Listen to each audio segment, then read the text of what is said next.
Salut mes trolls, c'est Lise de la chaîne Art de Contrôle. Je vais vous faire une petite vidéo très courte qui va venir en complément de la vidéo que j'avais faite sur l'iPad Pro 2018. Donc je vais vous mettre le lien juste ici de la vidéo. En fait, le problème que j'ai rencontré dans cette vidéo, c'est que j'avais commandé un verre trempé et une coque de la marque ESR qui avait comme problème, en fait, la marque ESR n'avait pas, je pense, avait sorti les coques un peu trop tôt. Et pour ce qui était de la coque, en fait, la coque, on pouvait pas mettre le pencil sur le côté, donc même si je l'ai pas pris, mais finalement, je pense que je vais pas tarder à le prendre. Et j'avais pris aussi un verre trempé qui était complètement intégral, vous le verrez dans la vidéo. Le problème, c'est qu'en étant intégral, je crois que pour moi le capteur Face ID en fait perturbait le tactile. Et je vous mets un extrait, quand je mettais le doigt sur le capteur Face ID, et ben là ça fonctionnait, ou alors peut-être que le verre était peut-être un peu trop épais.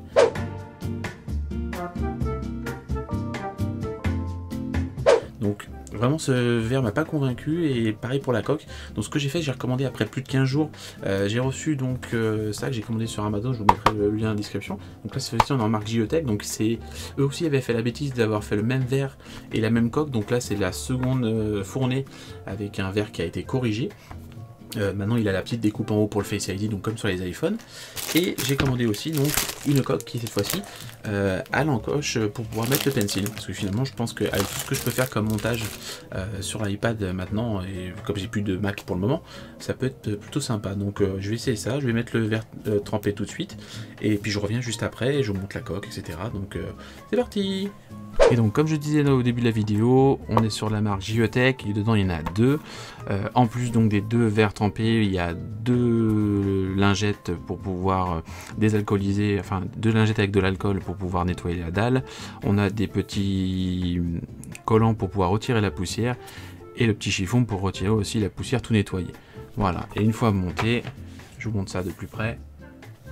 Donc on a l'encoche qu'on retrouve comme sur les verres d'iPhone, il prend tout le contour, et cette fois-ci donc pas de problème avec le tactile. Je vais vous montrer ça, je vais le mettre déverrouillé, et là comme vous pouvez le voir par rapport à l'autre vidéo que je vous ai mis juste avant, ça réagit beaucoup mieux, il est beaucoup plus fin le film. Je pense que ça a été vraiment corrigé à ce niveau là, et surtout donc le Face ID ici je pense ne propage plus en fait son rayon dedans et ne perturbe plus le tactile, donc rien à voir. J'ai enfin un bon verre. Maintenant ce qu'on fait, on va passer à l'étui. L'étui je l'ai déjà déballé, donc on est en finition un peu gomme antidérapante, c'est plutôt sympa. On a la possibilité de pouvoir mettre comme ça en triangle pour pouvoir faire tenir l'iPad dans tous les sens. Donc on va le flipper dedans et on va voir ce que ça donne. Donc désolé, c'est tourné un peu à l'arrache dans mon bureau, mais bon en même temps c'est que pour une coque. Voilà, hop, donc forcément ça met en veille quand on le ferme, quand on l'ouvre ça l'allume. Hop, je vais le déverrouiller. Ici donc, là c'est là où ça a été corrigé, on va retrouver maintenant, ça vient plus jusqu'ici, on avait juste l'encoche ici pour les boutons volume plus, volume moins, et tout ça en fait venait jusqu'ici sur l'ancienne coque que j'avais, donc on pouvait pas positionner le pencil. Maintenant on peut le positionner, il y a de la place sur le côté. Ce qui est bien avec cette coque par rapport à celle de Apple, il faut rappeler qu'elle est aimantée dessus, elle protège pas dans les angles, donc là on va pouvoir protéger dans les angles et dans les quatre angles, donc c'est vraiment sympa pour le coup, et c'est pour moi plus protecteur et surtout beaucoup plus rigide.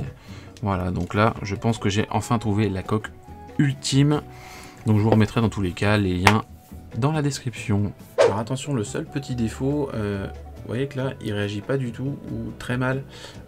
C'est simple en fait, il est sur le trépied, et c'est vrai que quand l'iPad n'est pas en appui, et ben ça réagit beaucoup moins. Il suffit que je tienne un peu l'iPad en fait pour qu'il y ait une pression sur l'écran et que ça marche beaucoup mieux. Donc si vous voyez qu'il réagit mal, c'est peut-être qu'il est en mode trépied comme ça. D'ailleurs il n'y a pas de problème si je mets l'iPad comme ça, hop, voilà. En fait on a l'impression que l'iPad a quand même besoin d'un appui, ou alors peut-être parce qu'on n'appuie pas assez sur l'écran et qu'il y a un mauvais toucher qui apparaît, mais là vous voyez ça marche superbement bien, il n'y a pas de problème. Par contre dès que je le remets comme ça, c'est le seul petit défaut. Je sais pas si c'est pareil avec l'officiel. Bon là ça va, mais il faut quand même qu'il y ait une petite légère pression, ou que je tienne l'iPad à deux mains pour que, voilà, pour que ça réagisse plutôt très bien. Voilà, c'était le seul petit défaut en fait de la coque, mais rien à voir avec l'autre coque en tout cas.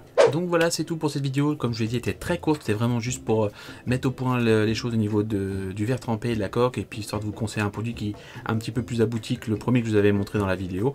Donc j'espère que cette vidéo vous aura plu, n'hésitez pas à la partager en masse, à vous abonner surtout à la chaîne. On est en train de passer les 1000 abonnés, donc je vous remercie pour ce qui se passe sur la chaîne, c'est super cool. Il y a plein d'autres vidéos qui arrivent bientôt. Petit exemple, j'ai commandé la DJ Osmo Pocket par exemple, ça va arriver. Et là, vous allez voir aussi des vidéos bientôt encore sur Shadow, sur du moins l'événement Shadow World, que je vais aller couvrir dans pas longtemps. Donc merci à vous et je vous dis à bientôt pour la prochaine vidéo. Ciao!